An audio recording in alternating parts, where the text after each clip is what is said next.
хоббиім бар. Мен PlayStation'да ойнаймын, үйде PlayStation'да бар. Сізге депутат болу ұнай ма? Самолет айдамасақ та, бірақ пойыз айдадық. Сіз үйде көбінесе қай тілде сөйлейсіз? Бірақ енді ол парадокс. Бала кезіңізде тентек болдыңыз ба? Мен мұғалімнің баласы бола тұра тентек болдым. Мен үшін ол ұят ой. Roblox деген ойынға шектеу қойғызып жатыр. Жаман кесірін тигізуі мүмкін. Сыныптарыңыздың еденін жуасыздар ма?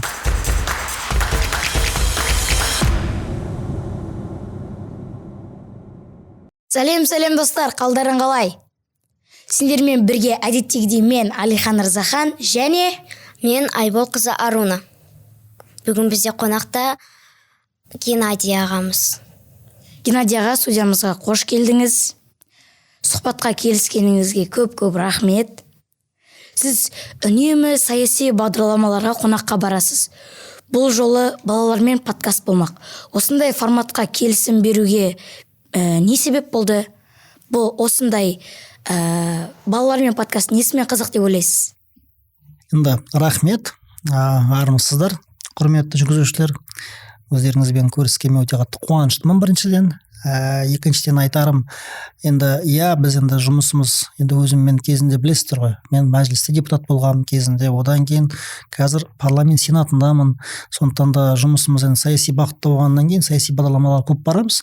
Ал енді сіздерге неге жаңағыдай келісім берді дейтін болсаңыздар, мен енді өзім бала кезде, осы сіздердей болған кезде түрлі іс-шараларға қатысатын тұғым. Енді ол кезде біздің кезімізде подкаст деген болған жоқ, бірақ жаңағы енді біздің орысша айтқанда утренник дейміз, балабақшалар, жаңағыдай мектептерде жаңағы түрлі іс-шаралар болатын тұғын. Соған енді белсенді түрде қатыстым өзім. Енді активист болдым десек артық болмас. Сондықтан да мен ойладым, енді ол кіттай балалар сендерде сондай қазір жолда жүргеннен кейін бұл да сендерге бір серпін болсын, көмек болсын сендерге де. Енді сондықтан да бұл енді форматта қызықты. Жалпы жастармен сөйлесу үшін, жастармен бірге болу үшін, меніңше осы балалардың да, жастардың да бір бағытында да, бір волнада болған дұрыс сияқты. Балалардың көңілін тапқанды ұнатасыз ба? Әрине ұнатамын. Өйткені өзімнің үйде де балаларым бар. Сондықтан да енді өзімнің балаларым болғаннан кейін әрине, жалпы енді мен алып баратқан қатты бала жандымын деп айта алмаймын, бірақ енді балалар жақсы көремін негізінде. Сізге депутат болу ұнай ма? Бұл жұмыстың ең қызық тұсы қандай? Депутат болу оңай ма деген кезде, бірінші кезекте енді депутат болу бір, халықтың сүйіктісі болу екі. Мысалға, депутат деген ол енді жалпылама айтатын болсақ, бұл енді сайланатын жұмыс бірінші кезекте. Ол саяси жұмыс, және де біздің еліміздің бағыт бағдарына қоятын. Бұл енді білесіздер, бізде түрлі елімізде заңдар бар ғой, білесіңдер ғой. Әрбір нәрсе өзінің заңымен жұмыс істейді. Сондықтан да біз заңмен жұмыс істегеннен кейін, заң шығарушылық жұмыс орны болғаннан кейін, оның өзінің түрлі қызықты сәттері бар ол жұмыстың. Өйткені мен айтайын сіздерге, біздің еліміздегі халықаралық жұмыстар болсын, экономикалық жұмыстар болсын, олардың барлығы бірінші кезекте сол заң шығармашылыққа қарайды. Өйткені әрбір нәрсенің өзінің тәртібі бар. Мысалы, сіздер мектепке барасыңдар ғой, балалар. Мектептің де өзінің тәртібі бар, дұрыс па? Яғни өзінің заңдары бар. Ал сіздердің мұғалімдеріңіз, сіздерге беретін кезде, сабақ беретін кезде, олар барлығы сол заңға сүйеніп тұрып сабақ береді. Сондықтан да осының барлығы сіздермен байланысты болғаннан кейін, ол да бір енді заманауи былайынша енді үлкен адамның тілімен айтқанда экосистема дейміз ғой, экожүйе. Сондықтан да өзімде қызықшылықтар бар онда.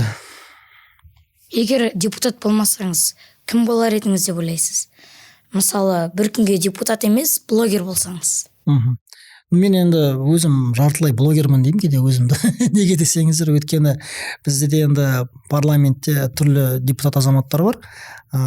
Мен өзім әлеуметтік желіні өзім жүргіземін. Инстаграм парақшамда болсын, Фейсбук болсын, TikTok желіде болсын.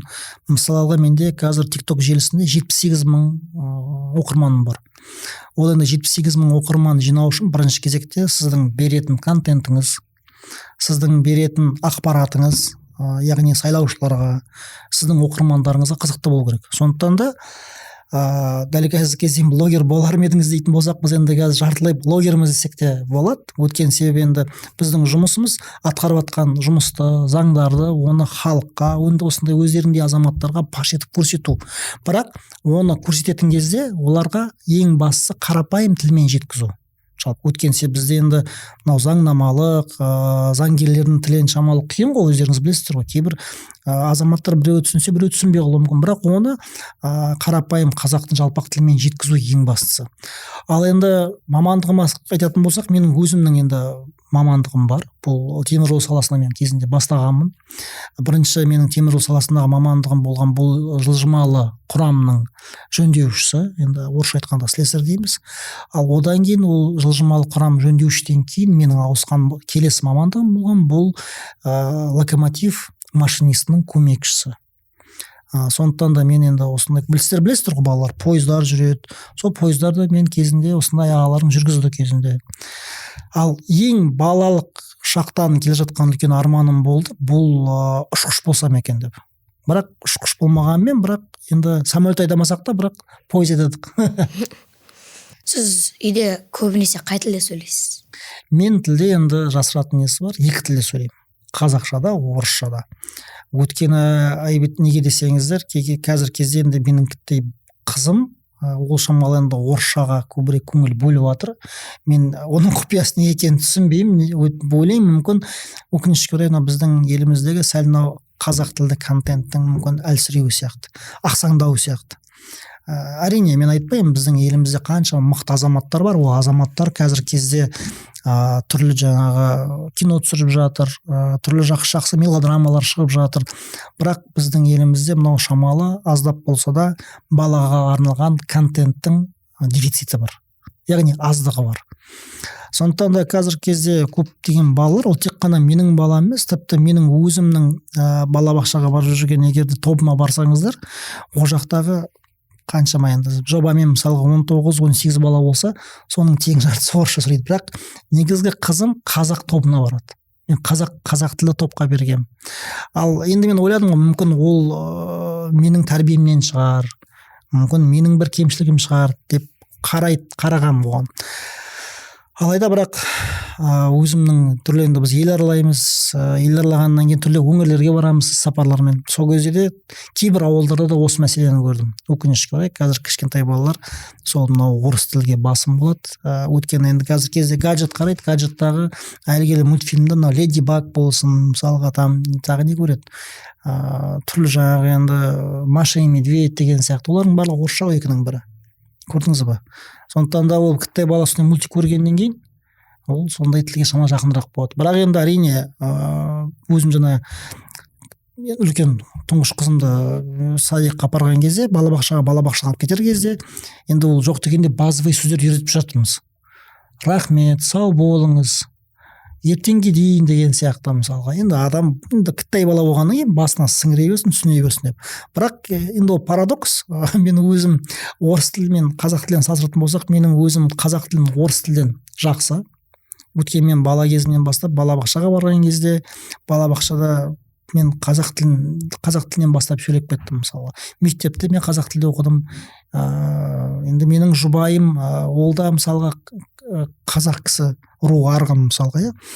Сонда біздің кезімізде мен өзімнің ойым әлеуметтік желі болған жоқ. Біздің кезімізде YouTube деген болған жоқ. Сендер қазір өте бақытты өмірде сүріп жатсыздар. Біз бала кезде мысалға бір мультикті көру үшін аптасына бір мультик болатын. Біздің кезімізде мен қателеспесем 2 канал болды. Ол ОРТ деген канал, сосын Хабар деген болды. Бас аяғы көретін. Сол ОРТ дегенді қоссақ, енді ол әйгілі қазіргі Евразия каналы, бірінші канал Ресей Федерациясындағы. Сол қосқан кезде аптасына бізде бір рет Карусель деген мультик болатын. Бірақ ол Карусель қосылған кезде бағдарламасы балалардың, ол қандай мультик келетінін білмейсің сен. Бір серияны қосады, ал сен келесі апта ол басқа серияны күтіп отырсаң, басқа мультик береді. Біз ол үшін таңғы 6-та тұратын тұғынбыз. Таңғы сағат 7-те болатын мультикке таңғы 6-та тұрамыз, телевизорды қосамыз, оны дұрыстаймыз ол телевизорда. Сосын қарап отырамыз күтіп. Сосын үйде ағаларымыз бар, олар басқа бірдеңені көргісі келеді, сол ағаларымызбен ұрысамыз. Тұра тұр, мен мультикті көріп болайын, содан кейін сен басқа нәрсені көресің деген сияқты. Сондықтан да көріңіз, біздің кезімізде көптеген нәрсеге біз қолжетімді болған жоқ бала кезімізде, ол шындық.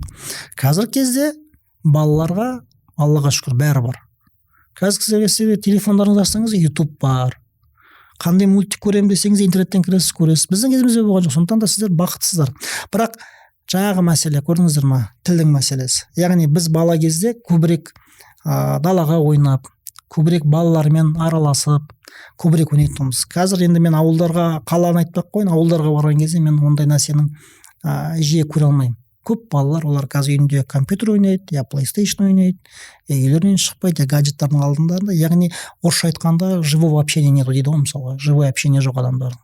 А біздің кезімізде ондай дефицит болған жоқ. Біздің кезімізде біз сабақтан келеміз, футбол ойнаймыз, атыспақ, жаңағы войнушка дейді, басқа дейді, жаңағы жүреміз, тығылмақ ойнаймыз, сонымен әйтеуір сөйтіп жүрдік. Қысқа нұсқа солай. Қазақша кітап оқисыз ба? Қандай кітаптарды жақсы көресіз? Қазақша кітап оқимын әрине, неге оқымасқа. Мен сіздерге айтарым, енді мен түрлі қазақ кітап оқығам. Енді оның ішіндегі ең енді мықты екі кітапты айтып өтейін. Бірінші кезекте әрине Абай жолы, Мұхтар Әуезовтің, ол 4 томнан тұратын. Бұл енді біздің Абай атамыздың сондай бір жолы туралы, Абайдың жолы қандай болды, өзінің қиындықтары болды. Жалпы енді ол Абай атамыздың алғашқы махаббаты, оның өмір жолы, оның балаларының өмірі деген сияқты. Ал енді екінші кітап бұл енді әрине Ильяс Есенберлиннің Көшпенділер кітабы. Енді әрине көп адам енді ол кітапты шамалы қиындыққа соқтыруы мүмкін. Өйткені шамалы қиындау деп, тілі әрине қиындау болуы мүмкін. Бірақ десек те ол кітаптың өте мықтылығы жалпы біздің қазақ хандығының құрылуы. Соның ішіндегі 3 томнан тұрады ғой енді. Алмас қылыш, қаһар, содан кейін жанталас деген. Сол егер 3 кітапты қазір кездегі біздің кіттай балалар енді осы өскелең ұрпақ оқи бастаса, осы кітаптарды меніңше ол өте мынау қазақилыққа толы, сондай қазақи тарихқа өте толы құндылығы бар кітаптар. Енді бар осы 2 кітап. Егер де енді орыс тілдегі енді жаңағы шетелдік егерде айтатын болсаңыздар, енді сіздердің енді форматтарыңызға қарап енді мен енді балалардың кітабын айтатын болсам, бұл енді мен өзім сүйікті бала кезімнен жақсы көрген бұл енді әйгілі братья Грим, білетін шығарсыздар, ағайынды Грим деген болды ғой, білесіздер ме ондайларды? Неміс тіліндегі, неміс форматындағы әйгілі Димовочка, жалпы мынау енді көп қой, мына Красная шапочка дейтін болсақ, олар солардың братья Гримнан шыққан бірінші кезекте. Одан бөлек әйгілі Перси Джексонның оқиғалары, егер оқитын болса, мен Гарри Поттерді оқыған жоқпын, бірден айтайын.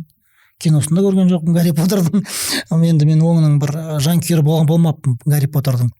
Бірақ сол әйгілі Перси Джексонның кітабын оқып, енді киносында көргем. Өйткені мен өзім бала кезінен бастап мынау грециялық аңыздарға қызыққам. Енді грециялық аңыздар, мына грециялық құдайлар білесіздер ғой, енді Зевс, Аид, мысалы Посейдон дейді. Сондықтан да енді ол солай. Ал егер де енді сәл мынау енді өскелең үлкен енді азаматтарға арналған енді шетелдік литератураға келетін болсақ, бұл енді менің сүйікті жазушыларымның бірі бұл Дэн Браун. Дэн Браун, мен Дэн Браунның кітаптарының барлығын өте жақсы бір оқып шыққанмын. Үйде де оның бір жинағы тұр. Яғни енді ол Дэн Браунның әйгілі кітаптары бұл Код да Винчи, Ангелы и демоны, мысалға Код доступа, сондай жаңағы кітаптар бар. Өздерінің енді оқыған азаматтарға ол өте өзінің қызықты жерлері бар. Қысқа нұсқа солай. Айта берсек өте көп кітаптар әртүрлі. Үйде кішігірім жинақ бар. Үйде жиналған кітаптардан тұрады. Сізге қандай жанрдағы кино ұнайды? Кино көрсеңіз, қай тілде немесе қандай кинолар көретін едіңіз? Енді киноның жанрына келетін болсақ, әртүрлі жанрда көрем, бірақ өзіме ұнайтын жанр бұл мистика жанры. Мистика, фантастика жанры ұнайды өзіме. Марвел мен DC-ді алатын болсақ, DC-дің жанкүйерімін, Марвел емес. Марвелді былай көремін, енді қызық неді, бірақ маған DC ұнайды. DC-дің ішіндегі енді Бэтмен өзіме ұнайды. Өткен себебі үйде енді менде бір хоббиім бар, мен PlayStation-да ойнаймын, үйде PlayStation-да бар. Енді ол әйгілі жаңағы DC-дің ойындары да бар үйде. Мысалы Бэтмен туралы, мысалы Injustice болсын, мысалға. Киноға айтатын болсақ, енді өзімнің сүйікті әрі мықты жаңағы 2-3 режиссер бар, өзіме ұнайтын олардың кинолары. Бірінші енді бұл Кристофер Нолан, әйгілі мынау Интерстеллар киноларын түсірген, білетін шығарсыздар, Начало деген сияқты.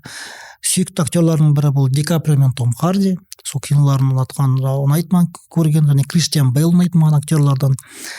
Кино көретін кезде әртүрлі жанрларда көремін. Тілдерде орысша да болсын, қазақша да болсын, екеуінде тепе-тең көре беремін. Ал енді біздің мынау қазақстандық енді осы мықты режиссерлар дейтін болсақ, мықты осы кино мейкерлерге келетін болсақ, бұл енді Рүстем Омаров пен Олжас Нұрбай деген ағаларың бар шығар, танитынсыңдар. Әйгілі қазір мынау Мошенники деген киноларды шығарып жатқан, сонымен қатар мынау енді Саке деген сериал білетін шығарсыздар. Сол азаматтардың туындыларын мен де бір сүйсініп қараймын. Демалыс күндері не істегенді жақсы көресіз? Балаларыңызға қаншалықты жиі уақыт бөлесіз? Үйде қандай әкесіз? Енді үйде барынша демалыс күн болған кезде, енді егер де мен өкінішке орай менде іс-сапарларым өте көп, сондықтан да кей кезде демалыс күннің өзінде де мен үйде болмай қалуым ықтималдығы болады.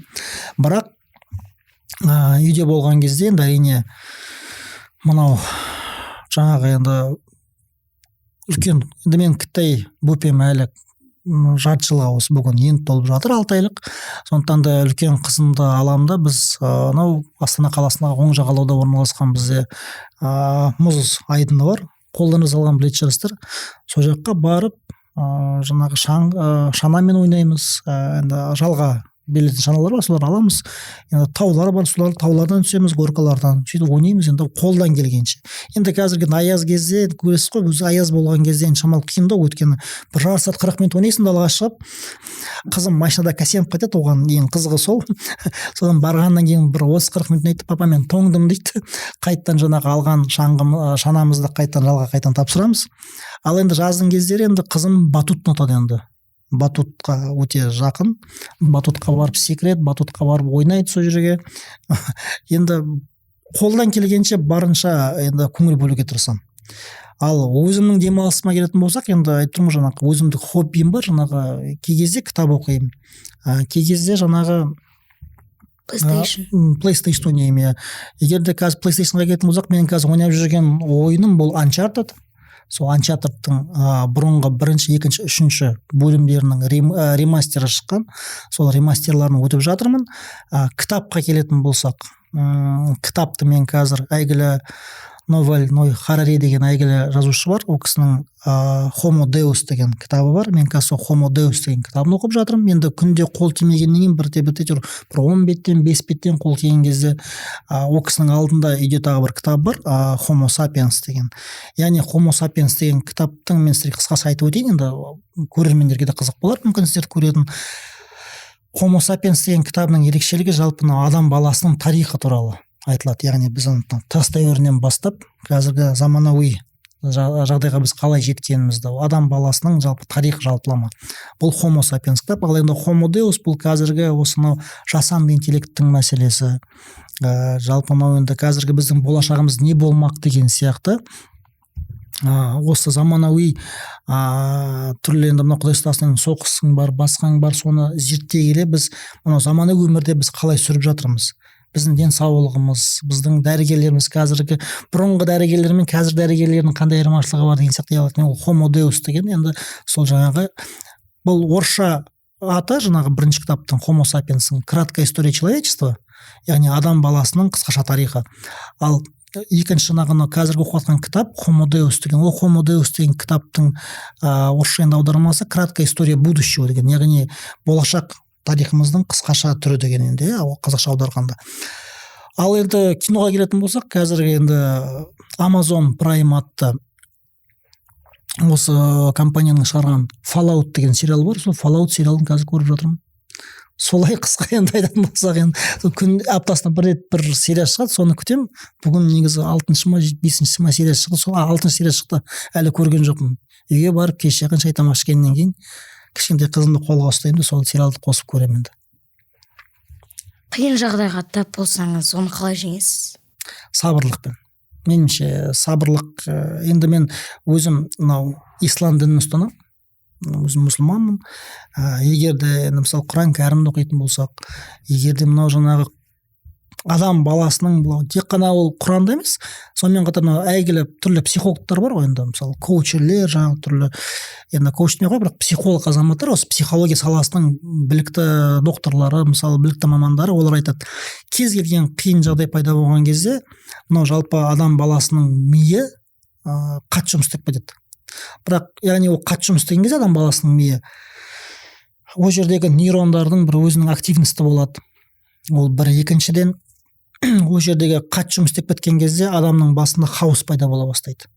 Ал ол соны бір ретке келтіру үшін бірінші кезекте біз сабырлық сақтауымыз керек екен. Егер де біз сабырлық сақтасақ, біз ары қарай қалай жұмыс істейміз, не қоямыз, бұл мәселені біз қаншалықты жеңе аламыз деген сияқты біз пайымдауға біз өте оңай жолда келеді екенбіз.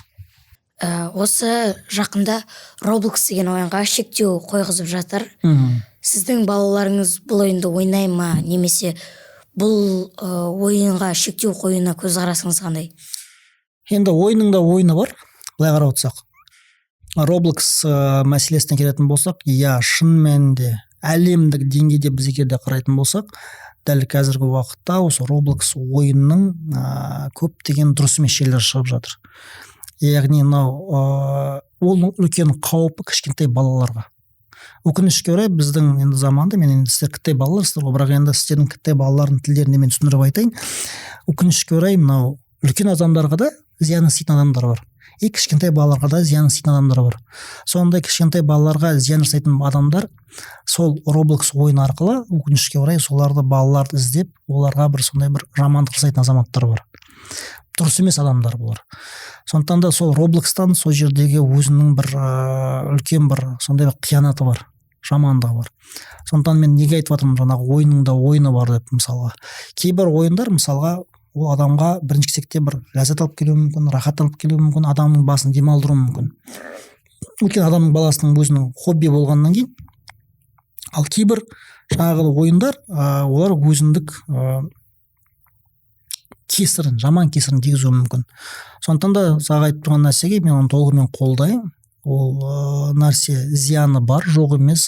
Оны тіпті біздің енді қазіргі парламент қабырғаларында бұл мәселелер көтеріліп жатыр ғой. Ал әлемдік егер статистикаға келетін болсақ, шетел мемлекеттерде ол бойынша көптеген мемлекеттерде дабыл қақты. Яғни ол бекерден бекер дабыл қақпады ғой.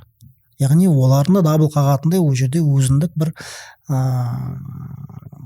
сондай бір енді нюанстар болып тұр ғой. Бала кезіңізде тентек болдыңыз ба? Қызықты оқиғалар? Тентек дегенде де мен бір өте сыпайы бала болдым деп айта алмаймын. Тентектік болған жоқ емес.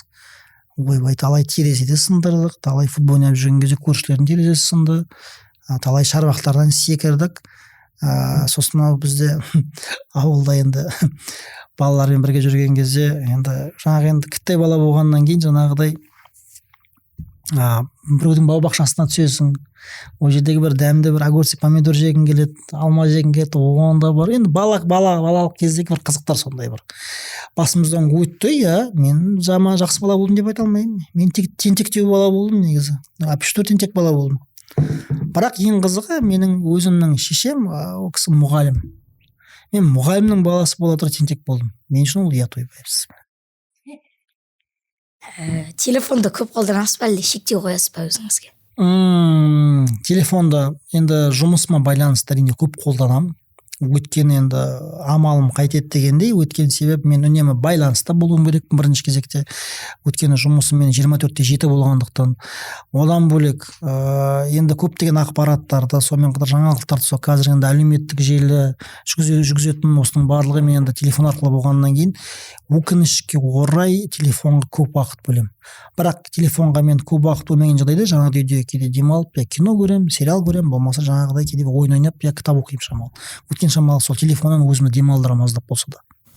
Қазір балалар үшін ең маңызды қандай өзгеріс керек деп ойлайсыз? Енді мен сіздерге былай айтайын. Ең маңызды өзгеріс меніңше қазіргі балаларға керегі. Бұл енді мен білмеймін сіздерде мектептеріңізде қалай екен, бірақ біздің бала кезден біз үшін мұғалім бұл әке-шешеден кейінгі адам болды. Және де мұғалімге қарсы сөйлеу, мұғалімге бұзақылық бірдеңе айту, жаман ауыздан бұғауыз сөз шығу бізден онда ешқашан болмаған.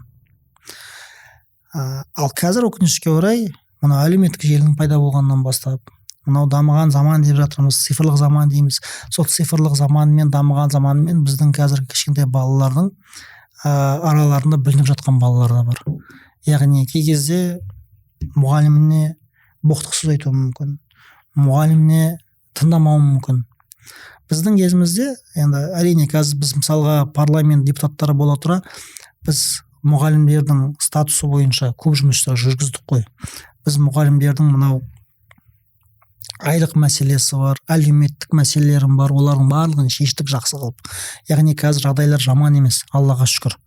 Бірақ мынау біз енді егер де қазір осы кішкентай балаларды бірінші кезекте енді әке-шешесін жақсы көреді, одан кейінгі көбірек өзінің махаббатын, өзінің сүйіспеншілігін мынау ұстаздарға бағытын бұрдырсақ, ол өте жақсы болар еді. Өткен себеп қазіргі байқайсыз ғой өздеріңіз. Кішкентай балалар мысалға апайлар кейде тыңдамайды, апайларға кейде ерсі сөйлейді. Содан кейін апай оларға бірдеңе деп айтайын десе, ол балалар барады да әке-шешесіне айтады. Сосын екі арада кім жаман болады? Мұғалім жаман болады. Көрдіңіз бе? Ал мұғалімнің де отбасысы бар, оның да бала шағасы бар. Ол да жұмыстан шаршап келеді, үйіне барады, дұрыс емес па? Сондықтан да біз сол жағы. Ал екінші жағы балаларға қандай өзгеріс енгізер едіңіз деген менің өзімнің әріптесім бар, төменгі палатадағы мәжілістегі Асхат Аймағамбетов деген ағаларыңыз бар. Кезінде осы білім министрі болды ол азамат, өте білікті, мықты маман. Ол кісі көптен бері мынау ұсыныс енгізіп жүр. Мынау балалардың мектепке барған кезде, мектептің табалдырығын аттағаннан кейін мүлдем телефонға жақындатпау. Мен соны толығымен қолдаймын. Және де үшінші мәселе, мен сендерге бір сұрақ қояйын. Сендер кластарыңыздың, сыныптарыңыздың еденін жуасыздар ма? Біз кезінде оны жудық. Біздің кезімізде, мысалы біз қателеспесем, біз 26-27 баладай болдық бір сыныпта. Бізде енді сендер былай қыз бен бала болып тұрасыңдар ғой, қыз бала дұрыс па? Біз сол қыз бала болып отырған кезде бізде балалар көбінесе тақтаны сүртеді, су әкеледі, ал қыз балалар еден жуатын. Еден жуатын тұғын, сонымен қатар балалар орындықтарды партаға тұрғызып кетеді. Яғни біз кезекшілік еттік. Меніңше дәл соны қайттан қайтару керек. Яғни біз балаларды бала кезден бастап оны еңбекке баулаймыз. Сендер сондай шығалық еңбекке. Егер де сендер айтуы мүмкінсіздер, ойбай аға қойыңызшы, ол ерсі ғой деп. Мен сізге айтайын. Әлемде дамыған елдердің бірі болып табылатын Жапония мемлекетінде әлі күнге дейін сол тәртіп бар. Неге? Жапондықтар ақымақ деп ойлайсыздар ма? Ақымақ емес. Біз қазір көшеге шықсақ, түкірігіміз қайыққа тиеді? Жапонның машинасына тиеді. Toyota болсын, Nissan болсын, Lexus болсын, яғни дамыған мемлекет. Қаншама өзінің үлкен тарихы бар, қаншама өзінің қызықты тәртіп бар. Бірақ әлі күнге дейін мектептерінде сол балалары өзі кезекшілік етіп, өзінің жаңағы сыныптарын тап-таза ұстайды. Сондықтан да балалар, мен айтайын сіздерге, енді біреулерге мүмкін болуы ұнауы мүмкін, біреуге ұнамауы мүмкін, бірақ біз баяғыдай қайтадан, енді мен өзім 90-шы жылдары сол сыныпта оқыған кезде біз мектепті бітіргенше дәл сөйтіп жүрдік. Еденді де жудық, сыныпты да тазаладық. Бірақ одан ешқайсымыздың аяғымыз, қолымыз сынған жоқ. Сондықтан да жаңа айтқан үш нәрсе: ұстаздарға көңілді көбірек бөліп, ұстаздың статусын одан сайын көтеру балалардан. Екіншісі бұл телефондық гаджеттарды мүлдем жаңағыдай жақындатпау балаларға. Өйткені неге? Себебі қазір өздеріңіз көріп отырсыздар ғой, жасанды интеллект, ChatGPT, DeepSeek сияқты көптеген бағдарламалар бар. Қазіргі балалар мынау сол бағдарламаларға неғұрлым жақындаған сайын ойлау қабілеті болмайды мүлдем. Сіз көбейту таблицасын жақсы білесіз бе? Пифагор таблицасын, мысалы өзіңіз шығарасыз ба? Вот көрдіңіз ба? Бізде мектепте телефондар жинап алады. Жоқ, ол барлық мектептерде олай емес қой. Кей кезде әр мектептің өзінің тәртіп бар. Ал біз бір жолата ортақ тәртіп орнатуымыз керекпіз. Үшінші мәселе жаңағыда айтқаным, осы қайтадан сол еден жууды, соны қайтадан сыныпты тазалауды қайтадан қайтарса, бұл жақсы болар еді. Енді дәл қазіргі сәтте де осы оқу және ағарту министрі Жұлдыз Сүлейменова ханым да біздің бұрынғы әріптесіміз болған азаматша, өте білікті маман. Меніңше ол да осы мәселеге бір назар аударатын шығар деген мен ойдамын. Рахмет. Тағы қандай сұрақтарың бар? Мәжілісте әріптестеріңіз балалардың әлеуметтік желіге кіруіне тыйым салу керек дейді. Қалай ойлайсыздар, біздің құқығымызға шектеу қойып жатқан жоқсыздар ма? Ойбай, сіз маған тура Европаға барып қайтқан адам қысып сөйледіңіз ғой. Мәссаған, шектеу, адам құқықтары дейсіздер. Мәжілістегі ғана әріптестер емес, біз оны парламент сенатында да көтергенбіз. Мен сенатор ретінде 2024 жылы, осыдан 1,5 жыл бұрын, 2 жыл десек те болады, мен TikTok желісіне қатысты өзім депутаттық сауал жасағанмын. Оның ішінде мен нақты 3 алгоритм ұсындым. Бірінші, егер де балалар түрлі жаңағы осы TikTok, әлеуметтік желісі сияқты басқа да әлеуметтік желілерге кіретін кезде Face ID арқылы кіретін болса, өйткені қазір родительский контроль деген бар, родительский контроль, бірақ ол құтқармайды одан. Ата-ананың жаңағыдай өзін контроль деп енгізілген бір функция бар. Екінші менің енгізген сол кездегі ұсынысым, бұл біздің балаларға мысалы YouTube Kids деген бар ғой, білесіз ғой, YouTube Kids, менің де кішкентай қызым көреді YouTube Kids'ті. Ал сол YouTube Kids'тің баламасын егер де біз мынау жаңағы сайт тұрған TikTok Kids ретінде істесек, яғни кішкентай балаларға нақты контент болса, және де үшінші 13 жасқа дейінгі балаларға, сіз неше жастасыз қазір? 13-тен 14-ге толғамашы. Әлі көріңіз, келесі жылдан бастап сізге қолыңызға балалар ет алуға. Мысалы 13 жасқа дейінгі балаларға әлеуметтік желіге тыйым салу деп мен сол кезде айтқам. Яғни олар сол кезде қана Face ID-мен кіреді TikTok Kids арқылы. Сондықтан да мен айтайын сізге, ешқандай да бұл жерде біз ешкімнің құқығын шектеп жатқан жоқпыз. Өйткені кішкентай бала, яғни сіздер не істеуіңіз керексіздер? Сіздер 18-ге кәмелетке толасыңдар. 18 жасқа дейін сендер оқу керексіңдер, білім алуың керексіңдер, жинақтауың керексіңдер білімнің барлығын. Яғни үлкен өмірге сендер дайындалуыңыз керексіздер.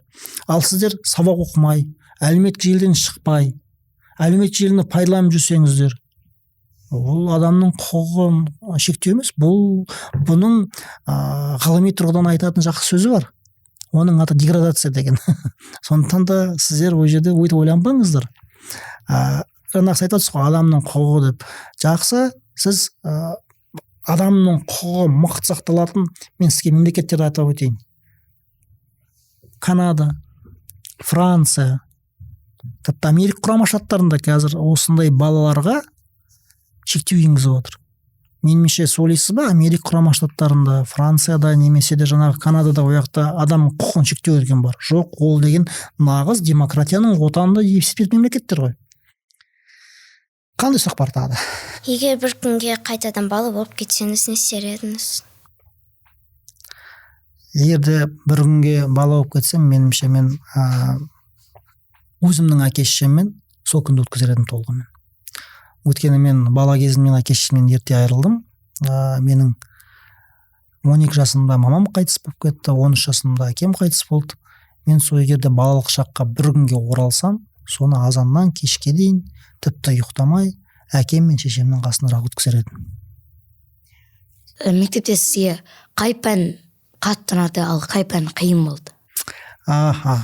Өте қызықты сұрақ. Бірінші маған өзіме фаворит болған пәндер бұл география және ағылшын тілі. Мен әлі күнге дейін ол пәндерді жақсы көремін. Ал өзіме ұнамайтын пәннің бірі ол алгебра болды. Мен тура жыным кетсем артық болмас алгебраға. Өйткені косинус, котангенс, тангенс деген нәрсе басыма кірмеді де шықпады да, сол білмеймін, сондай болды енді. Мұғалімнен ұрыс естіген кезіңіз болды ма? Да, әрине болды, неге болмайды. Мен бала болғаннан кейін не істейміз, ода тұрған ештеңесі жоқ. Әрине ол кезде біз шамалы енді кейде ұрыс естіген кезде біз кейде жынданатын тұғынбыз, кейде ренжитін тұғынбыз.